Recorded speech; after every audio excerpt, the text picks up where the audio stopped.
কখনো কখনো যাত্রীর এ লাইন পৌঁছায় মেট্রো স্টেশনের প্রবেশপথ পর্যন্ত। ঘণ্টা পার করেও অনেকে টিকিট কাউন্টার পর্যন্ত পৌঁছাতে পারেন না। আর নগরীতে বড় কোনো আন্দোলন কর্মসূচি থাকলে যাত্রীর চাপ বেড়ে দীর্ঘ হয় অপেক্ষার প্রহর। এটি মেট্রো রেলের সবশেষ মতিঝিল স্টেশন। বাণিজ্যিক এলাকা হওয়ায় এখানে যাত্রীর চাপ সবসময় বেশি থাকে। যাত্রীদের অভিযোগ, 1 মাস ধরে র্যাপিড পাস বা স্থায়ী কার্ড পাওয়া যাচ্ছে না। এখানে একজন টিকিট নিচ্ছে, তো সেখানে একজন এসে দাঁড়িয়ে হচ্ছে গিয়ে তার টিকিট কিনে দিতে বলছে, তো অনেক সময় দেখা যায় জন্য আর অনেক দেরি হয়ে যায়। এই দীর্ঘ লাইনে দাঁড়িয়ে থাকার যেন না লাগে, তার জন্য দ্রুত কার্যকর একটা ব্যবস্থা গ্রহণ করে।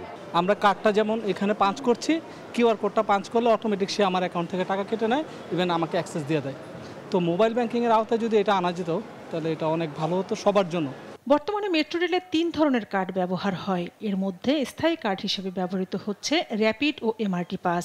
যে কার্ডগুলো ড্যামেজ হয়ে গেছে ওই কার্ডগুলো পরিবর্তন করার জন্য যে কার্ডগুলো প্রয়োজন শুধু ওইগুলোই আমাদের কাছে আছে, কিন্তু আমাদের কাছে নতুন করে পাবলিককে দেওয়ার মতো কার্ড আমাদের কাছে নেই। মেট্রো রেল পরিচালনার দায়িত্ব ঢাকা ম্যাস ট্রানজিট কোম্পানি লিমিটেডের। তবে পাস বা কার্ড সরবরাহ করে ঢাকা পরিবহন সমন্বয় কর্তৃপক্ষ ডিটিসিএ।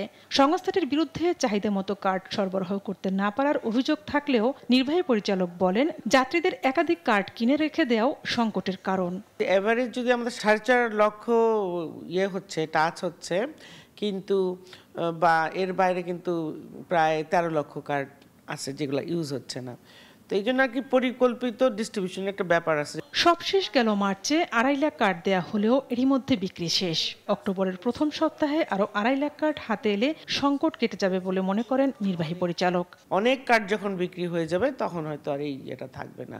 তো আমাদের এটা আর কি একটা নিয়ন্ত্রণ আরোপের চিন্তা, এই জন্য যে পর্যায়ক্রমে তো আমরা আসলে বাসে চালু করতে চাচ্ছি এবং অন্যান্য যানবাহনে চালু করতে চাচ্ছি। এই জন্য আসলে এটা একটি পরিকল্পিত ইউটিলাইজেশন হওয়া উচিত। 2022 সালের ডিসেম্বরে মেট্রো রেল চালুর পর এ পর্যন্ত 15.5 লাখ স্থায়ী পাস বা কার্ড বিক্রি হয়েছে। আর একক যাত্রার কার্ড সংখ্যা প্রায় 3 লাখ। ডিএমটিসিএল জানিয়েছে প্রতিদিন 4 লাখেরও বেশি কার্ড ব্যবহার করা হয়। ঝর্ণা রায়, দেশ টিভি, ঢাকা।